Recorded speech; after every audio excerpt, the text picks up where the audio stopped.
Welcome back to Reading with Miss Michelle. Today we're going to read The Little Engine That Could by Watty Piper. If you have a copy, go get it so you can read along with me. Chug, chug, chug. Puff, puff, puff. Ding dong, ding dong. The little train rumbled over the tracks. She was a happy little train, for she had such a jolly load to carry. Her cars were filled full of good things for boys and girls.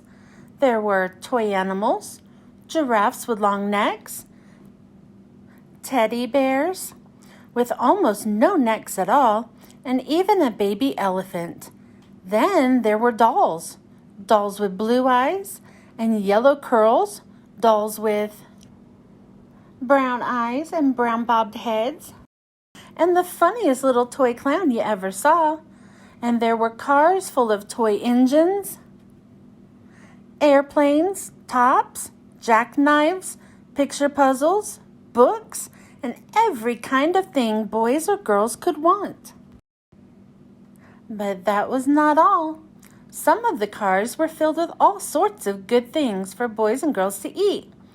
Big golden oranges, red-cheeked apples, bottles of creamy milk for their breakfasts, fresh spinach for their dinners, peppermint drops, and lollipops for after-meal treats. The little train was carrying all these wonderful things to the good little boys and girls on the other side of the mountain.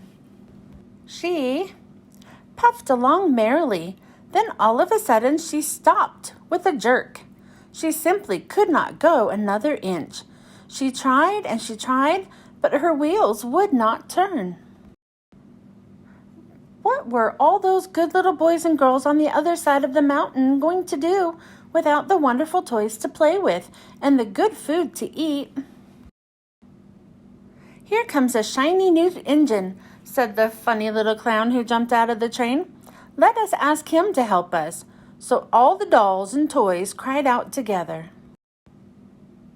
"Please, shiny new engine, won't you please pull our train over the mountain?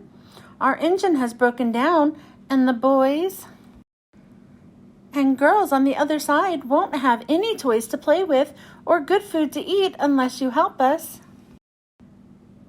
But the shiny new engine snorted. "I pull you? I am a passenger engine.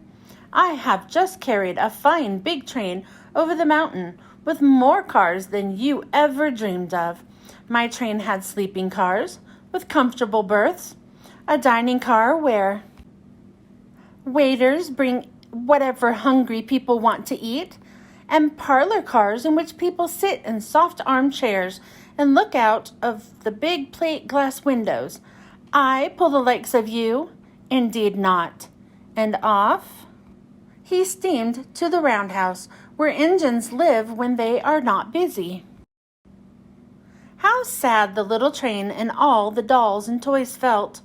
Then the little clown called out, "The passenger engine is not the only one in the world. Here is another engine coming, a great big strong one. Let us ask him to help us." The little toy clown waved his flag, and the big strong engine came to a stop. "Please, oh please, big engine," cried all the dolls and toys together, "won't you please pull our train over the mountain?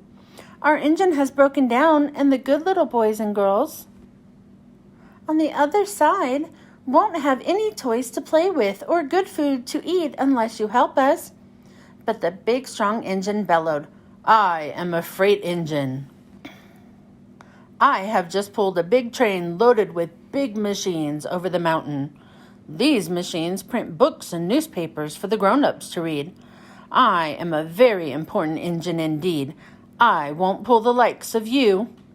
And the freight engine pulled off indignantly to the roadhouse.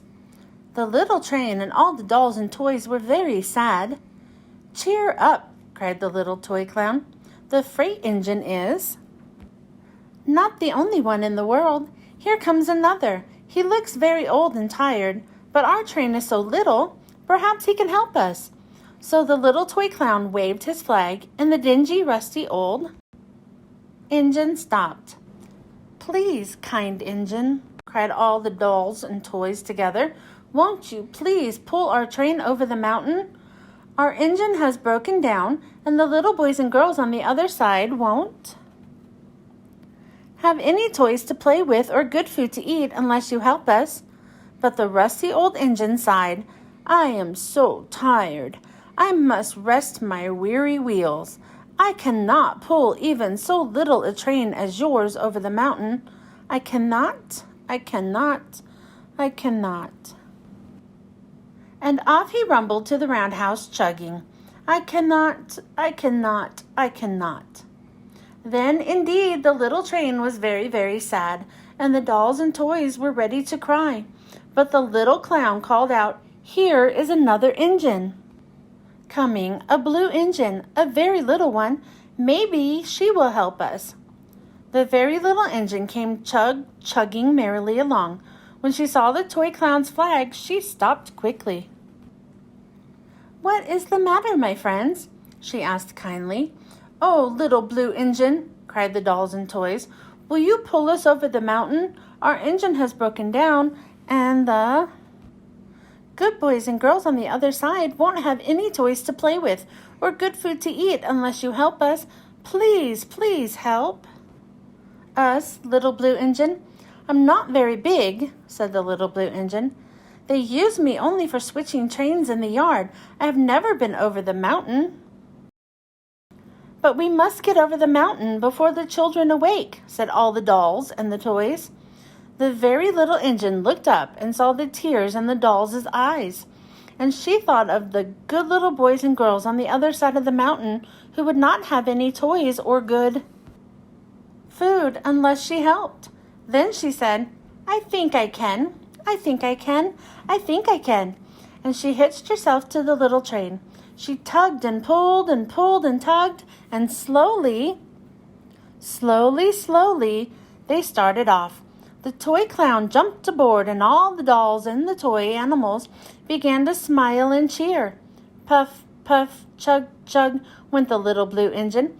"I think I can, I think I can, I think I can, I think I can, I think I can, I think I can, I think I can, I think I can, I think I can." Up, up, up, faster and faster and faster and faster, the little engine climbed, until at last they reached the top of the mountain. Down in the valley lay the city. "Hooray, hooray!" cried the funny little clown and all the dolls and toys. "The good little boys and girls in the city will be happy because you helped us, kind little blue engine." And the little blue engine smiled and seemed to say, as she puffed steadily down the mountain, "I thought I could, I thought I could, I thought I could, I thought I could, I thought I could, I thought I could." The end. Thanks for joining me. I hope you were able to read along. Don't forget to help us out by liking, subscribing, and sharing our channel with all of your friends. I hope you join me next time. Bye.